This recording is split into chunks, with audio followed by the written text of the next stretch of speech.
நான் எப்பவும் சொல்றதா, எனக்கும் அடிக்கடி நான் சொல்லிக்கிறதா, மனிதர்கள் நம்மளை குறித்து முடிவு செய்யக்கூடிய, தீர்ப்பு செய்யக்கூடிய, கருத்து சொல்லக்கூடிய எந்த விஷயமும் எதுக்கும் பலன் இல்லை. நம் மனிதர்கள் செய்யக்கூடிய, சொல்லக்கூடிய விஷயத்தை கொண்டு மட்டும் நம்முடைய வாழ்க்கையை முடிவு செஞ்சு கொண்டே இருந்தோம்னா, அதை குறித்து மட்டுமே கவலை கொண்டு இருந்தோம்னா, நம்ம வாழ்க்கையை கடைசியில திரும்பி பார்த்தா நமக்கான வாழ்க்கைன்னு எதுவுமே இருக்காது. நல்லது செஞ்சாலும் இந்த உலகம் நம்மளை குறை சொல்லதான் போகுது பெரும்பான்மை. நம் தவறு செய்தாலும் நம்ம மீண்டு வரணும்னு சொல்லி பெரும்பான்மை விரும்பாது. நம்மளை முடிவு செய்யக்கூடியவன் இறைவன் ஒருவன் தாங்கிற எண்ணத்தோட மட்டும் இந்த உலகத்துல பயணித்தால் மட்டுமே வெற்றி கிடைக்கும், நிம்மதி கிடைக்கும்.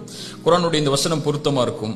இன்னஹு மயத்தகி வயஸ்பிர் ஃபஇன்னல்லாஹ லா யுதீஉ அஜ்ரல் முஹ்சினீன். யார் இறையச்சத்தோடு பொறுமையை கடைபிடிக்கிறார்களோ, தக்குவா சபுர், மக்கள் விமர்சிக்கக்கூடிய, மக்கள் கருதக்கூடிய, மக்கள் எண்ணக்கூடிய, மக்கள் கருத்து சொல்லக்கூடிய எல்லா விஷயத்திலையும் தக்குவா சபுர் என்கிட்ட இருக்குன்னா, ஃபஇன்னல்லாஹ லா யுதீஉ அஜ்ரல் முஹ்சினீன். நல்லா கவனிங்க, அந்த நல்லவர்கள் செய்யக்கூடிய எந்த நல்லறங்களுடைய விஷயத்தையும் இறைவன் வீணாக்குவதில்லை, இந்த உலகத்திலும் மறுமையிலும். அவன் முடிவு செஞ்சு தீர்ப்பு கொடுக்க போறான் அந்த செயலுக்கு. நல்லது செய்யறோம் நினைச்சு இறையச்சத்தோடையும் இறை பயத்தோடையும் பொறுமையோடையும் பயணித்தால் போதும். மக்களுடைய கருத்தை மறந்து இறை கருத்தை மட்டும் கவனத்தில் கொண்டு இந்த உலகத்தில் எதிலையும் வெற்றி பெற்றலாம்.